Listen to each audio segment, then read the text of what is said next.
Why do people think that ergonomic chairs are a scam? The truth? Most ergonomic chairs are a scam. The word ergonomics is very specific and it has a concrete definition, but it has become synonymous with the word adjustable, and brands and chair companies slap the word ergonomic on anything that has a seat and a backrest and some things without. In this video, I'm going to go over why I think a lot of ergonomic chairs are a scam, what you need to look out for, and why true ergonomic chairs are so expensive. First, we're going to define what an ergonomic chair is. Now, an ergonomic chair is a chair that aims to put you in a proper position to sit for long hours without causing extreme amounts of stress on your joints, ligaments, muscles. So what an ergonomic chair wants you to do positionally is to sit with your knees, feet, ankles at 90 degrees. Whether you use a footrest or your feet flat on the floor, you want to be able to have your knees and your hips at 90 degrees, which means you need to have proper seat height and seat depth for your chair. Next, you want to be able to have your arms hanging freely at your sides, not pushing your shoulders up, not extending your elbows outward. Any of those muscle tension movements, like pushing your shoulders up, will cause tension and pain throughout the day, and that's what we are aiming to eliminate. Next, you want proper back support. So you want a good lumbar support to provide a nice S shape in your back, as well as upper back support. And if you have a headrest, you want it to support the curve of your neck. We are also going to look at things like movement and breathability in the chair. You do want to be able to move around, shift, and change positions throughout the day, and you also want your chair to be breathable so you are not overheating while sitting for long periods.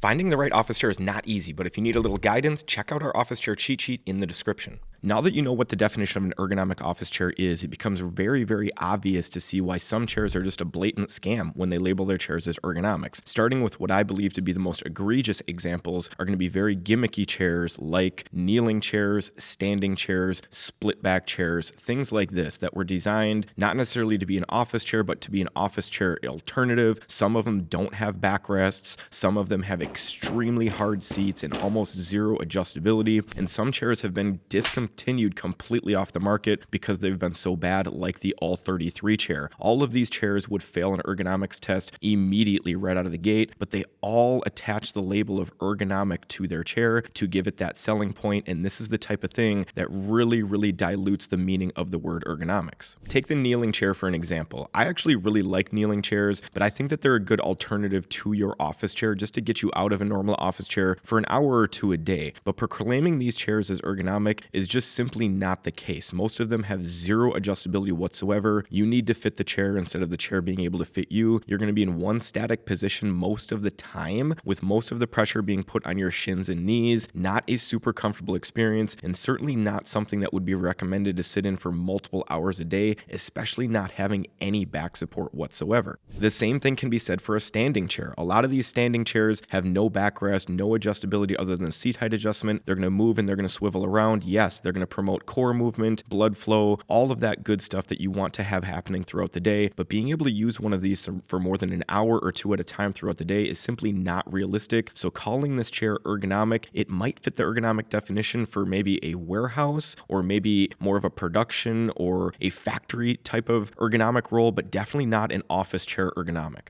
And then the entire category of these gimmicky back support chairs like the All-33, like the split back chairs, like the swing chairs, like the triple backrest chairs, all of these chairs are just a gimmicky chair to get you to buy something on the spot, impulse buy, but they're really not adding any value. And most of the time, they put you in a really awkward, weird position that doesn't promote the proper S shape, and you're just paying extra for something gimmicky that's hurting you in the end. The misuse of the word ergonomic doesn't just apply to those specialty gimmicky type chairs. It applies to the entire ergonomic office chair category, on chairs as low as $100 to chairs that are $3,000 plus. And it's not just the no-name chairs either. We see this on name brand chairs, like the IKEA Marcus. IKEA is one of the most prominent brands in the world. They sell office chairs. They label them as ergonomic, and they are not ergonomic. You can look at their Marcus. It's their most popular chair. It has no seat depth adjustment, no armrest adjustment, no headrest adjustment, no lumbar adjustment, but they have no problem calling this chair ergonomic to give it that extra selling point, to boost its validity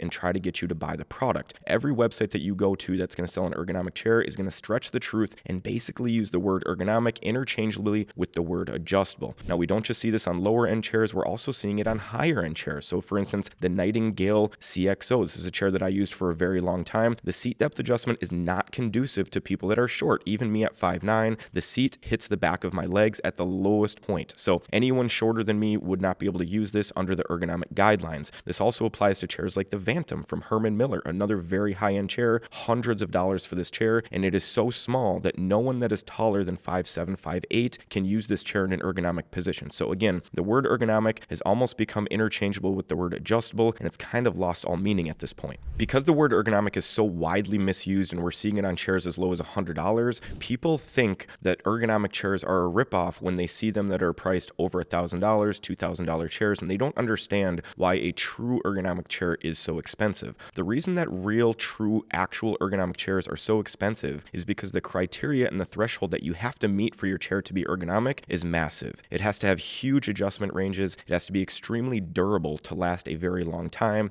It has to support large weights. It has to be breathable, flexible, so it needs to be made of really high-end materials. And most of these chairs that meet the true ergonomic guidelines, chairs like the Steelcase Leap, chairs like the Herman Miller Embody, they are going through millions upon millions of dollars worth of research and R&D to meet the threshold to accommodate 95% of the population in an ergonomic position in a chair that is designed to last 10 plus years. And when you are doing that and you are putting so much time, money, effort into research, into building the top quality materials, having the biggest adjustment ranges, while not breaking under those extreme conditions, it's a very expensive process. And that's why ergonomic chairs that meet the true threshold are going to be expensive, but they're worth it. And the reason that I say that they're worth it is because investing into a good ergonomic chair often brings your per year cost down to about the same or lower than what you'd be paying for a low-end ergonomic chair that you're going to have to be replacing more often. So if you're going to get a chair from a high-end brand like Herman Miller, Steelcase, Hayworth, where you're going to get a 12-year warranty, even if the chair is $1,200, you're going to be spending $100 a year to use that chair, and that's if the chair breaks on year 12 and you can never use it again. But these chairs often last upwards of 20 years, okay? We'll assume $100 a year though. If you're buying a $100 chair on Amazon, you're probably going to have to be replacing it every year, maybe 2 years at most, and it's going to have very few adjustments, if any. It's going to be completely uncomfortable compared to that very high-end ergonomic chair, and you're going to be looking at things like massages, chiropractor visits, things like that if you're using the chair any more than 5 hours a day. Flip it to the ergonomic high-end chair. It's going to be much more comfortable. It's going to be putting you into a good S shape for your spine, and it's just going to be better for your overall well-being while sitting for so many hours. And so you can see the trade-off. Yes, you're going to be making a very high upfront cost, but in the long run, it ends up being a much, much better investment. Unfortunately, in the market right now, most chairs that you're going to see that are labeled ergonomic are going to be kind of a scam. They're not really ergonomic, but the ones that are actually designed to be ergonomic and meet that threshold are well worth the price, and I highly recommend getting an ergonomic chair for your setup if you're going to be sitting for 5+ hours a day. If you need a good starting point, check out our ergonomic cheat sheet in the description. We've got a list of our most comfortable chairs.